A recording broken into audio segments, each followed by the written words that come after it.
पूना गाडगे आणि सन्स प्रस्तुत ग्लॅमर गाथा.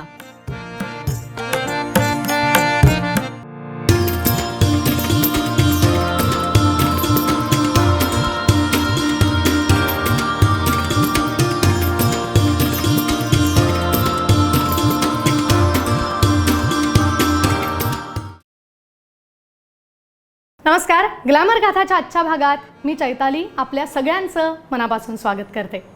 आज आपण ज्या दिग्दर्शकाबद्दल बोलणार आहोत त्यांनी BA झाल्यावर सुप्रसिद्ध अभिनेते आणि दिग्दर्शक मास्टर विनायक यांच्याकडे आपल्या आयुष्यातली पहिली नोकरी केली.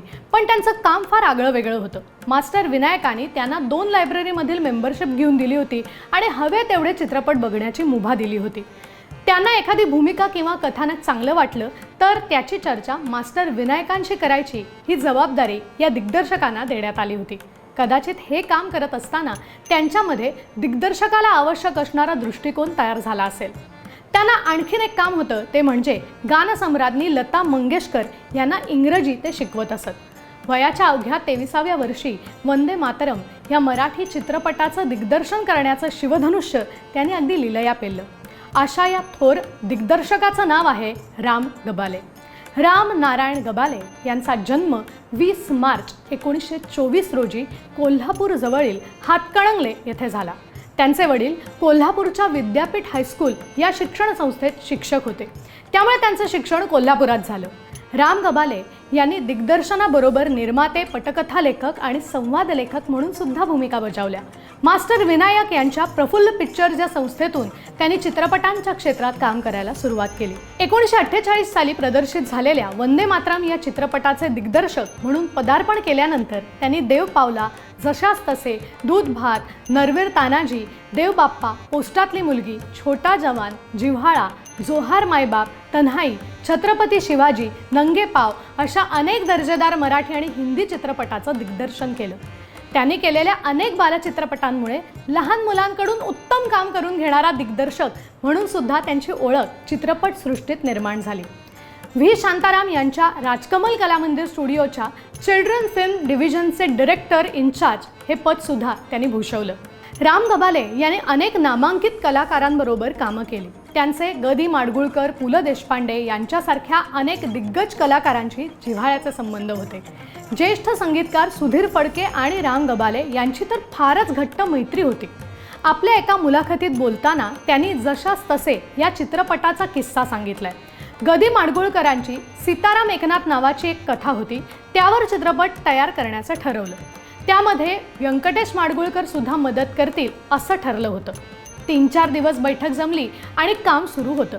अचानक गदिमा म्हणाले, आता या गोष्टीबद्दल काही बोलायचं नाही, काही मजा येत नाही, त्यामुळे आपण काही गोष्ट करायची नाही. तेव्हा राम गबाले यांच्या डोक्यात काहीतरी आलं आणि ते व्यंकटेश माडगुळकरांना म्हणाले, तुझी असलं लई बघितल्यात ही गोष्ट आणि गदिमांची गोष्ट एक केली तर कसं वाटेल.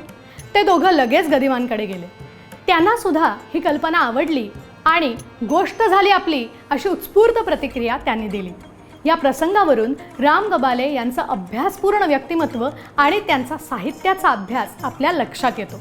चित्रपटसृष्टीनंतर राम गबाले यांनी भारत सरकारच्या फिल्म्स डिव्हिजनमध्ये सुद्धा नोकरी केली. फिल्म्स डिव्हिजनमध्ये त्यांनी भारतातील 18 दीपगृह आणि तिकडे काम करणाऱ्या कर्मचाऱ्यांवर आधारित स्टार्स मॅन हॅज मेड नावाची डॉक्युमेंटरी फिल्म बनवली. त्याचबरोबर महर्षी कर्वे यांच्या जीवनावर आधारित the story of doctor Karve नावाचा उल्लेखनीय माहितीपट त्यांनी बनवला, ज्यासाठी त्यांना ऑल इंडिया सर्टिफिकेट ऑफ मेरिटचा पुरस्कार सुद्धा मिळालेला होता. रिचर्ड ॲटनबरो यांच्या महत्त्वाकांक्षी अशा गांधी चित्रपटासाठी सुद्धा त्यांनी मोलाचं सहकार्य केलं.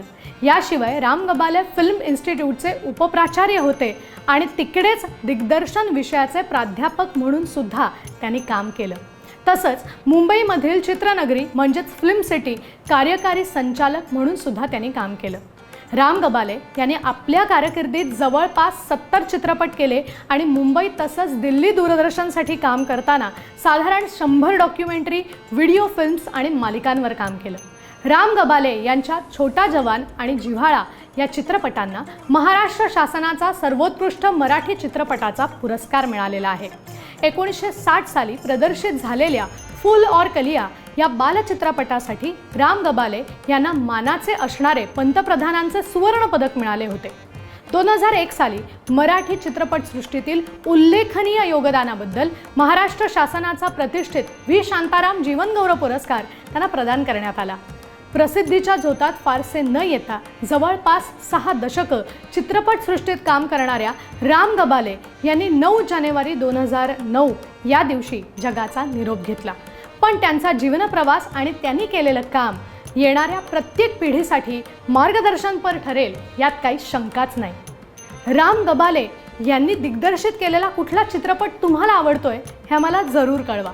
आपण भेटूया ग्लॅमर गाथाच्या पुढच्या भागात. नमस्कार.